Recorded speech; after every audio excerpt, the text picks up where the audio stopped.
எல்லாருக்கும் வணக்கம். நான் உங்க ஜெய். நம்ம இன்னைக்கு இந்த வீடியோல என்ன பார்க்க போறோம் அப்படின்னு பார்த்தீங்கன்னா, நீங்க ஒரு பொண்ணுக்கு கால் பண்ணிட்டு இருக்கீங்களா? மெசேஜ் பண்ணிட்டு இருக்கீங்களா? உங்களோட கிரஷ்ஷா நெனச்சு உங்களோட ரிலேஷன்ஷிப்ப அடுத்து நீங்க கொண்டு போணும் ஆசைப்பட்டுட்டு இருக்கீங்களா? ஆனா அந்த பொண்ணுகிட்ட இருந்து ப்ராப்பரா காலோ, மெசேஜோ திருப்பி வர மாட்டேங்குது. வித்ட்ரா பண்ணிட்டு போயிட்டாங்க. ஆரம்பத்துல நல்லா மெசேஜ் பண்ணிட்டு இருந்தாங்க.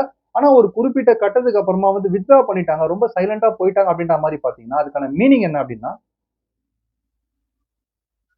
அத பத்தி தான் இன்னைக்கு இந்த வீடியோல டிஸ்கஸ் பண்ண போறோம். அது மட்டும் இல்லாம வீடியோவோட எண்ட்ல பவர் உண்மையிலே யார்கிட்ட இருக்கு? உங்ககிட்ட இருக்கா? அல்லது பொண்ணுகிட்ட இருக்கா? அப்படின்னு சொல்லப்படுற விஷயத்த நீங்க தெரிஞ்சுக்க போறீங்க. ஸ்டாய்சிசம் சொல்லப்படுற கிரீக் பிலாசபி இந்த ஒரு விஷயத்த ஓவர் திங்க் பண்ணாம, ஓவர் அனாலிசிஸ் பண்ணாம எப்படி டீகோட் பண்ணலாம் அப்படின்னு சொல்லப்படுற விஷயத்த சொல்றாங்க. அத பத்தி தான் டீட்டெயிலா டிஸ்கஸ் பண்ண போறோம். Thanks brothers and sisters. உங்களுடைய சப்போர்ட்க்கும், உங்க சஜஷன்ஸ்க்கும். இப்ப வீடியோக்குள்ள போயிடலாம். ஃபர்ஸ்ட் ஆஃப் ஆல் ஒரு கேர்ள் நீங்க ஃபாலோ பண்ணிட்டு இருக்கீங்க, சேஸ் பண்ணிட்டு இருக்கீங்க, கிரஷ்ஷா இருக்காங்க. நீங்க மெசேஜ் பண்றீங்க. கால் பண்ணிட்டு இருக்கீங்க. சடனா அமைதியாயிட்டாங்க அப்படின்னு சொல்லப்படுற விஷயம் ஒரு ஹிட்டன் சைனா தான் பார்க்கப்பட்டு வந்துட்டு இருக்கு. அந்த ஹிட்டன் சைனுக்கு பின்னாடி என்ன இருக்குன்னு சொல்லப்படுற விஷயத்த அதிகமா ஓவர் திங்க் பண்றதாலயும், ஓவர் அனாலிசிஸ் பண்றதாலயும் தேவையில்லாம உங்களுடைய அனாலிட்டிக்கல் திங்கிங்க நீங்க வேஸ்ட் பண்ணிட்டு இருக்கீங்க அப்படின்னு தான் அர்த்தம். என்ன காரணம் அப்படின்ற மாரி பார்த்தீங்கன்னா, ஹியூமன் சைக்காலஜிய பொறுத்தவரைக்கும் நம்ம எந்த விஷயத்த ஓவரா அட்ராக்ட் பண்ணி தேடி போறோமோ, அதுதான் நம்மளுக்கு அதிகமான ஈகர்னெஸ்ஸ குடுக்குமே தவிர்த்து, நம்ம கிட்ட அது ஈஸியா வந்துட்டு இருக்கோ, அதுக்கான ஈகர்னஸ் நம்ம கிட்ட இருக்கவே இருக்காதுன்னு சொல்லப்படுறது தான் உண்மையான விஷயம். அப்போ இந்த hidden sign of human psychology என்ன சொல்ல வருது அப்படின்னு சொல்லப்படுற விஷயத்த ஸ்டாய்சிசம் நம்மளுக்கு எப்படி சொல்லுது அப்படின்ற மாரி பார்த்தீங்கன்னா, first of all over think பண்ண வேணாம். ஓவர் அனாலிசிஸ் எத பத்தியும் யோசிக்க வேண்டாம். அப்படி ஓவர் திங்க் பண்ணிட்டு நீங்க சேஸ் பண்ணிட்டு இருக்கீங்க. அதாவது பர்சூட் பண்றதுன்றது உங்களோட இன்ட்ரெஸ்ட்ட சொல்றது. சேஸ் பண்றது அப்படின்னு சொல்லப்படுற விஷயம் துரத்தி போயிட்டே இருக்கிறது. அப்படி சேஸ் பண்ணிட்டு இருக்கீங்க அப்படின்ற மாரி பார்த்தீங்கன்னா, அந்த கேர்ள நீங்க சேஸ் பண்ண மாட்டீங்க. அவங்களுடைய நிழல நீங்க சேஸ் பண்ணி உங்களுடைய இந்த சேஸ் பண்ற ப்ராசஸ்ல உங்களுடைய அமைதிய நீங்க இழந்துருவீங்கன்னு தான் அர்த்தம். ஸோ, உங்களுடைய டெக்னிக்ஸ் ஆஃப் திங்கிங்க நீங்க எப்படி வச்சுட்டு இருக்கீங்களோ, அத பேஸ் பண்ணி தான் உங்க மனசு அமைதியா இருக்க போகுது. உங்க மனசு அமைதியா இருந்தா தான் நீங்க ஆசைப்பட்ட விஷயத்த நீங்க அடைய முடியும் அப்படின்னு சொல்லப்பட்ட விஷயத்த தெரிஞ்சுக்கங்க. ஸோ, இந்த இடத்துல ஸ்டாய்சிசம் சொல்ற இந்த பிரின்சிபிள ஃபாலோ பண்றது மூலியமா தான் உங்களுடைய ஹார்ட்டையும், உங்களுடைய மைண்டையும் காப்பாத்திக்க முடியும். அதுக்கான ஃபர்ஸ்ட் விஷயம் அவங்க என்ன பண்ணலாம்? எதனால அந்த கேர்ள்ஸ் அமைதியா போயிருக்கலாம்? நீங்க சேஸ் பண்ற உங்களோட கிரஷ் எதனால அமைதியா போயிருக்கலாம் அப்படின்ற மாரி பார்த்தீங்கன்னா, she might testing your emotional control அப்படின்ற மாரி சொல்லுவாங்க. சைலன்ஸ் அப்படின்னு சொல்லப்படுற விஷயம் ஆப்சன்ஸ் ஆஃப் வேர்ட்ஸ் மட்டும் கிடையாது. பேசாம அமைதியா இருக்கிற விஷயம் மட்டும் சைலன்ஸ் கிடையாது. சைலன்ஸ் அப்படின்னு சொல்லப்படுற விஷயம் ஒரு டூல். ஒரு ஸ்ட்ராட்டஜியா தான் கேர்ள்ஸ் பார்த்துட்டு இருப்பாங்க. கான்ஷியஸாவோ, அன்கான்ஷியஸாவோ கேர்ள்ஸ் இத ஸ்ட்ராட்டஜிக்கா பயன்படுத்திட்டு இருப்பாங்க. ஒரு மென்னுடைய எமோஷனல் கண்ட்ரோல செக் பண்றதுக்கு. எமோஷனல் கண்ட்ரோல செக் பண்றதுன்னா என்ன அப்படின்ற மாரி பார்த்தீங்கன்னா, நான் சொல்றத கொஞ்சம் இமேஜின் பண்ணி பாருங்க. உங்களுக்கு நீங்களே ஹானஸ்ட்டான ஆன்சர்ஸ் குடுத்து பாருங்க. நீங்க ஃபாலோ பண்ற அந்த கேர்ள், அந்த கிரஷ்ஷா நீங்க நெனச்சு ஃபாலோ பண்ணி டெக்ஸ்ட் பண்ணிட்டு இருக்க அந்த கேர்ள் ரெஸ்பாண்ட் பண்ணல அப்படின்ற மாரி பார்த்தீங்கன்னா, இல்ல ரெஸ்பாண்ட் பண்ண லேட் பண்றாங்க அப்படின்ற மாரி பார்த்தீங்கன்னா, எத்தன முறை நீங்க பேனிக் ஆயிருப்பீங்க? எத்தன முறை நீங்க டபுள் டெக்ஸ்டிங் பண்ணியிருப்பீங்க? எத்தன முறை ஒரு பேராகிராஃபே டைப் பண்ணிட்டு, திருப்பி டிலீட் பண்ணிட்டு, திருப்பி இன்னொரு ஒரு மெசேஜ் அனுப்பிச்சிருப்பீங்க? இதுதான் உங்களுடைய எமோஷனல் ஸ்டெபிலிட்டிய உங்களுக்கே காட்டுற ஒரு விஷயமா இருந்துட்டு இருக்கும். ஒரு சிச்சுவேஷன் நார்மலா, ஸ்மூத்தா போயிட்டு இருக்கிற வரைக்கும் ஒரு மென் அமைதியா இருந்தாங்க அப்படின்ற மாரி பார்த்தீங்கன்னா, அதுக்கு பேர் வீரமோ, திறமையோ கிடையாது.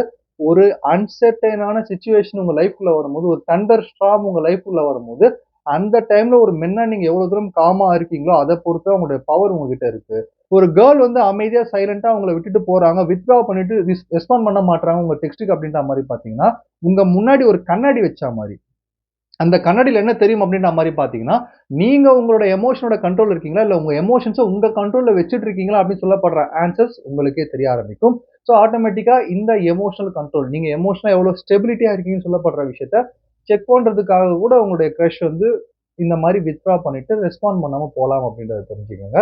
2வது ரீசன் எதனால அவங்க வித்ட்ரா பண்ணிட்டு போயிருப்பாங்க அப்படின்ற மாரி பார்த்தீங்கன்னா she might creating her own jungle அப்படின்ற மாரி சொல்லலாம். அவங்களுடைய ஓன் கோல்ஸா இருக்கலாம். அவங்களுடைய ஓன் பிரியாரிட்டியா இருக்கலாம். அவங்களுடைய ஓன் லைஃப் ப்ராப்ளம்ஸா இருக்கலாம். அதுக்கு சொல்யூஷன்ஸ் தேடவும், அவங்கள பெருசா வளர்த்துக்கவும், அவங்களுடைய செல்ஃப் இன்ட்ரெஸ்ட் டெவலப் பண்ணிக்கிறதுக்காக கூட போயிருக்கலாம். அப்ப நாங்க அந்த அளவு இம்பார்ட்டன்ட் கிடையாதுன்னு நீங்க சொல்றது என் காதுல கேட்குது. மேபி உங்களோட இம்பார்ட்டன்ட்டான திங்ஸ்க்கு இம்பார்ட்டன்ஸ் குடுத்து அவங்களோட டெவலப்மென்ட்க்காக உங்க லைஃப் பார்த்துட்டு போயிருக்கலாம். அந்த இடத்துல இந்த யூனிவர்ஸ் உங்ககிட்ட என்ன சொல்ல வருது அப்படின்ற மாரி பார்த்தீங்கன்னா, நீங்க உங்களுடைய விஷயத்த யோசிங்க. நீங்க என்ன பண்ணணும்னு யோசிங்க. உங்களுடைய எம்பயர நீங்க கிரியேட் பண்ணுங்க. மத்த பீப்பிளுடைய சோலார் சிஸ்டத்துல நீங்க ஆர்பிட்டா இருக்க வேணாம். உங்களுடைய சோலார் சிஸ்டத்த நீங்க கிரியேட் பண்ணுங்க. உங்களோட ஜங்கிள நீங்க கிரியேட் பண்ணுங்க. ஏன்னா ஒரு ஹை வேல்யூ மென்ஸ்லாம் எப்படி யோசிப்பாங்க அப்படின்ற மாரி பார்த்தீங்கன்னா, அவங்களுடைய உலகத்துல அவங்க ஃபாலோ பண்ற கிரஷ்ஷ ஒரு இம்பார்ட்டன்ட்டான பெர்சனா நினைப்பாங்க. ஆனா நார்மலா இருக்கிற மென்ஸும், லோ வேல்யூ மென்ஸும் மட்டும் தான் அந்த பொண்ணையே உலகமா பார்ப்பாங்க. இதனால தான் வந்து அந்த கேர்ள்ஸ் அவங்களுடைய எம்பரர கிரியேட் பண்ணும்போது, இந்த பாய்ஸ் வந்து இவங்களுடைய எம்பரர லாஸ் பண்ணிட்டு அந்த பொண்ணுங்கள சேஸ் பண்ணிட்டு இருப்பாங்க. இதனால இவங்களோட வேல்யூவ தான் இழக்குறாங்களே தவிர்த்து, எந்த ஒரு பிரயோஜனமே இல்ல அப்படின்னு சொல்லப்படுறது உண்மையான விஷயம். ஸோ ஒரு கேர்ள் வந்து ரொம்ப அமைதியா போயிட்டாங்க, வித்ட்ரா பண்ணிட்டாங்க அப்படின்ற மாரி பார்த்தீங்கன்னா, அவங்க அவங்களோட லைஃப்ப வந்து கிரியேட் பண்ணிட்டு இருக்காங்கன்றது கூட ஒரு மீனிங்கா இருக்கலாம் அப்படின்றத தெரிஞ்சுக்கோங்க. ஸோ 3வது விஷயம் என்ன அப்படின்ற மாரி பார்த்தீங்கன்னா வந்து, ஷி மைட் லூசிங் இன்ட்ரெஸ்ட் அப்படின்ற மாரி சொல்லலாம். கேட்கும்போது நெஞ்சுக்குள்ள பாறாங்கல்ல இறக்குற மாரி இருக்கு அப்படின்ற மாரி நீங்க சொல்றது எனக்கு கேட்குது. ஆனா உண்மையிலேயே பார்த்தீங்கன்னா, இது வந்து ஒரு கிஃப்ட் அப்படின்ற மாரி நான் சொல்லுவேன். நீங்க யாரோ ஒரு பெர்சன் மேல இன்ட்ரஸ்டடா இருக்கீங்க, ஒரு கிரஷ்ஷா ஃபாலோ பண்றீங்க. அவங்களும் ஆரம்பத்துல உங்ககிட்ட நல்லா பேசுறாங்க. ஆனா கொஞ்ச நாள் கழிச்சு வித்ட்ரா பண்ணிட்டு போறாங்கன்னா, என்னப்பா அது மேல போன சூரியன் அப்படியே பிரகாசமா எரிஞ்சுட்டே இருக்கும் அப்படின்ற மாரி பார்த்தா, அஸ்தமனம் ஆயிடுச்சு அப்படின்ற மாரி போயிடும். உங்களோட நம்பிக்கைய நீங்க இழந்துருவீங்க.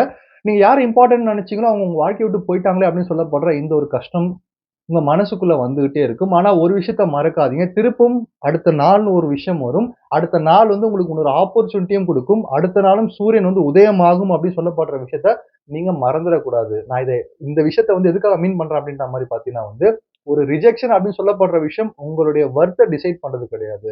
உங்க வொர்த்த ஜட்ஜ் பண்றது கிடையாது. ஒரு பெர்சன் உங்கள ரிஜெக்ட் பண்றாங்கன்னா, அது ரிஜெக்ஷன் கிடையாது. ரீடைரக்ஷனா தான் இருக்கும். இத விட ஒரு நல்ல ஆப்பர்ச்சுனிட்டிக்காக யூனிவர்ஸ் உங்கள மூவ் பண்ணி விடுதுன்னு தான் அர்த்தம். உங்களோட ஸ்பேஸ ஃப்ரீ பண்ணுதுன்னு தான் அர்த்தம். நீங்க எமோஷனலா இன்வெஸ்ட் பண்ணி வச்சிருப்பீங்க ஒரு பொண்ணு மேல. அவங்க வந்து உங்கள வித்ட்ரா பண்ணிட்டு போறாங்கன்னா, டெஃபினட்டா உங்களுடைய எமோஷனல் இன்வெஸ்ட்மென்ட் வேஸ்ட்டே ஆகாது. ஏன்னா இந்த உலகத்த பொறுத்தவரைக்கும் ஒரு லா எப்பவுமே இருக்கும். நீங்க போடுற எல்லா எஃபர்ட்டுக்குமே இங்க பலன் இருந்தே தீரும். அது இப்ப தெரியலனாலும் ஃபியூச்சர்ல உங்களுக்கு தெரியும். அப்ப இப்ப நீங்க போட்ட எஃபர்ட்டுக்கான பெர்சன் உங்க லைஃப்ல அடுத்த ரைட் டைம்ல உங்க லைஃப்ல வருவாங்க. கையில் கிடைச்சது தொலைஞ்சா இன்னும் ரொம்ப புடிச்சது கிடைக்கும். ஆனா ஆசை அடக்கிட தெரிஞ்சா இங்க எல்லாம் காலடியில் கிடக்கும்னு சொல்லிட்டு ஒரு பாட்டு இருக்கு. ஸோ அந்த மாரி வந்து உங்களுடைய ஓன் வொர்த்த நீங்க டிசைட் பண்ணாம ஒரு பெர்சன் அவங்களுடைய இன்ட்ரெஸ்ட்ட விட்டுட்டு போயிட்டாங்கன்னா, அத கிஃப்ட்டா பாருங்க. ஸோ பெட்டர் ஆப்பர்ச்சுனிட்டிக்காக உங்கள யூனிவர்ஸ் பிரிப்பேர் பண்ணுது அப்படின்னு சொல்லப்படுற விஷயத்த வந்து யோசிங்க அப்படின்ற மாரி நான் சொல்றேன். ஸோ 4வது விஷயம் என்ன அப்படின்ற மாரி பார்த்தீங்கன்னா வந்து எமோஷனல் ஸ்டார்ம்ல அந்த பொண்ணு மாட்டியிருக்கலாம். ஒரு மென்னோட லைஃப்ல வந்து எமோஷனல் ஸ்டார்ம்ஸ் அடிக்கடி வந்துட்டு போயிட்டு இருக்கும்.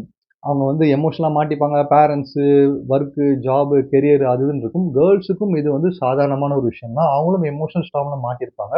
அந்த இடத்துல உங்களோட ப்ரொபோசல் வந்து உங்களுடைய சேசிங் வந்து அவங்களுக்கு இன்ட்ரெஸ்ட்டா தெரிய ஆரம்பிக்கும்போது, அவங்கனால ப்ராப்பரா டிசிஷன் எடுக்க முடியாது. அப்ப அவங்க வித்ட்ரா பண்ணிடுவாங்க. அவங்கள சேஃப்கார்ட் பண்ணிப்பாங்க. அவங்கள டிஸ்டன்ஸ் பண்ணிப்பாங்க. எதுக்காக அப்படின்ற மாரி பார்த்தீங்கன்னா, எமோஷனலா அவங்கள காப்பாத்திக்கிறதுக்காக. ஒரு கட்டத்துக்கு மேல அவங்களுக்கே நீங்க வந்து ஒரு பெர்ஃபெக்ட்டான சாய்ஸ்ன்னு தெரிஞ்சுதுன்னா, டெஃபினட்டா திரும்பி வந்தே தீருவாங்க. அதுல எந்த விதமான சந்தேகமும் இல்ல. ஆனா அவங்களுக்கான ஸ்பேஸையும், டைமையும் எவ்வளோ நேரம் அவங்க எதிர்பார்க்குறாங்களோ நீங்க குடுத்தா மட்டும் தான், உண்மையிலேயே அவங்க திருப்பி வரப்போறாங்களா? இல்ல உங்கள விட்டு போறாங்களா? அப்படின்னு சொல்லப்படுற விஷயம் இருக்கு. ஏன்னா எல்லா கேர்ல்ஸுமே ஒரே மாரி யோசிக்கிறது கிடையாது. எல்லா கேர்ல்ஸுமே வந்து ஒரே மாரியான ஒரு என்விரான்மென்ட்ல வளர்ந்திருக்க மாட்டாங்க. சப்போஸ் உங்க மேல இன்ட்ரெஸ்ட்டே இருந்தாலுமே கூட, அவங்க மனசுக்குள்ள இருக்கிற எக்கச்சக்கமான கேள்விகள், எக்கச்சக்கமான ஒரு திங்கிங்ஸ் வந்து அவங்களுக்கு ஆன்ஸர் குடுக்குற வரைக்கும் நீங்க பொறுமையா காத்துட்டு இருந்து தான் ஆகணும். அந்த எமோஷனல் ஸ்டார்ம் வந்து வெளிய வந்துட்டாங்கன்னா, ஆட்டோமேட்டிக்கா உங்க மைண்ட் கிளியர் ஆயிடுச்சுன்னா, பாசிட்டிவான ரிசல்ட்ஸும் உங்களுக்கு வர்றதுக்கு வாய்ப்பு இருக்கு. ஸோ, நீங்க சேஸ் பண்ற பொண்ணுடைய நேச்சர தெரிஞ்சுக்க ட்ரை பண்ணுங்க. அவசரப்படாதீங்க. எமோஷனல் ஸ்டார்ம், எமோஷனல் இன்ஸ்டெபிலிட்டினால கூட அந்த கேர்ள் வந்து கொஞ்சம் டிஸ்டன்ஸ் பண்ணியிருப்பாங்க அப்படின்றத தெரிஞ்சுக்கங்க. ஸோ ஃபைனலான விஷயம் என்ன அப்படின்ற மாரி பார்த்தீங்கன்னா வந்து, it's a invitation to regain your power அப்படின்ற மாரி சொல்லலாம். ஒரு பெர்சன் கூட நீங்க ரிலேஷன்ஷிப்ல இருக்கீங்க, நல்லா பேசுறீங்க, திடீர்னு உங்கள விட்டுட்டு போயிட்டாங்க அப்படின்ற மாரி பார்த்தீங்கன்னா, இந்த இடத்துல யூனிவர்ஸ் சொல்ற இன்னொரு சைன் என்ன அப்படின்ற மாரி பார்த்தீங்கன்னா, அந்த பெர்சன நீங்க போய் சேஸ் பண்ணுங்கன்னு சொல்லல. அந்த பெர்சன் உங்களுக்கான பெர்சன் கிடையாது. நீங்க உங்க பவர ரீகெயின் பண்ணுங்க. இந்த பெர்சன் ஏன் என்னுடைய மெசேஜஸ்க்கு வந்து ப்ராப்பரா ரெஸ்பாண்ட் பண்ண மாட்றாங்கன்னு சொல்லப்படுற, அந்த கேள்விக்கு பதில் தேடுறத விட, நான் யாரு? நான் எதுக்காக இங்க வந்திருக்கேன்? நான் என்ன பண்ண போறேன்? என்னுடைய எம்பரர் எப்படி கிரியேட் பண்ண போறேன்? என்னுடைய விஷன் என்ன? என்னுடைய வேர்ல்டுக்குள்ள என்னென்ன மாரியான விஷயங்கள் நான் கொண்டு வரப் போறேன்? அந்த பொண்ணு மட்டும் என்னுடைய வேர்ல்டு கிடையாது. என்னோட வேர்ல்ட் டிஃபரெண்ட்டா ஒரு விஷயம் இருக்கு. அதுல நெறைய நல்ல விஷயங்கள் இருக்கு. அத எப்படி உருவாக்கிக்க போறேன்? என்னோட லெகசி எப்படி விட்டுட்டு போறேன்னு சொல்லப்படுற இந்த கொஸ்டின்ஸ்லாம் நீங்க விடை தேட ஆரம்பிச்சீங்க அப்படின்ற மாரி பார்த்தீங்கன்னா, ஆட்டோமேட்டிக்கா உங்க பவர ரீகெயின் பண்ணிடுவீங்க. ஏன்னா எந்த பொண்ணுக்கா இருந்தாலுமே அந்த பொண்ணுடைய மெசேஜ்க்காக வெயிட் பண்ற மென்ஸ பிடிக்கவே பிடிக்காது அந்த கேர்ள்ஸுக்கு.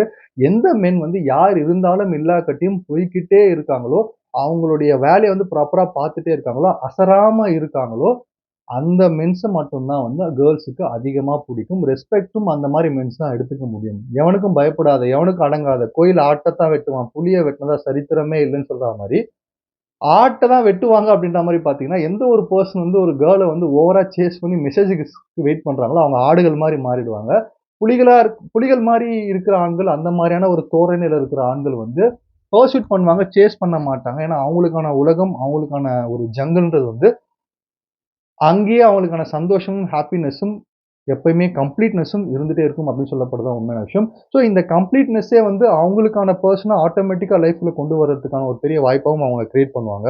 ஸோ 2வது வீடியோல நான் என்ன சொல்ல வரேன் அப்படின்ற மாரி பார்த்தீங்கன்னா, பவர் என்னைக்குமே வந்து உங்களுக்குள்ள தான் இருக்கு. வெளிய இல்ல. வெளியில பவர் இருக்குன்னு நெனைக்க ஆரம்பிச்சீங்க. மத்தவங்க வார்த்தைகள்ல பவர் இருக்கு. மத்தவங்களுடைய எண்ணத்துல பவர் இருக்கு. யாரோ ஒரு பெர்சன் உங்களுக்கு மெசேஜ்க்கு ரெஸ்பாண்ட் பண்ணா தான் அதுல உங்களுக்கான பவர் நிர்ணயம் செய்யப்படுது அப்படின்ற மாரி யோசிச்சீங்கன்னா, தப்பு அவங்க மேல கிடையாது. உங்க மேல தான். அந்த தப்ப நீங்க சரி செஞ்சுக்கணும் அப்படின்ற மாரி பார்த்தீங்கன்னா, பவர் வந்து உங்களுடைய தாட்லயும் உங்க கிட்ட இருந்து தான் இருக்குன்னு சொல்லப்படுற விஷயத்த தெரிஞ்சுக்கிட்டீங்கன்னா, நான் அடிச்சு சொல்றேன் ஆட்டோமேட்டிக்கா உங்க லைஃப் வந்து நீங்க எதிர்பார்த்தத விட வேற லெவல்ல சூப்பரா மாறும். எல்லாத்தையுமே தாண்டி யுனிவர்ஸ்க்கு நீங்க யாருன்னு தெரியும். உங்களுக்கான பெர்சன் ரைட் டைம்ல கண்டிப்பா வந்தே தீருவாங்கன்றத உண்மையான விஷயம் சொல்லி இந்த வீடியோ முடிக்கிறேன். நன்றி, வணக்கம்.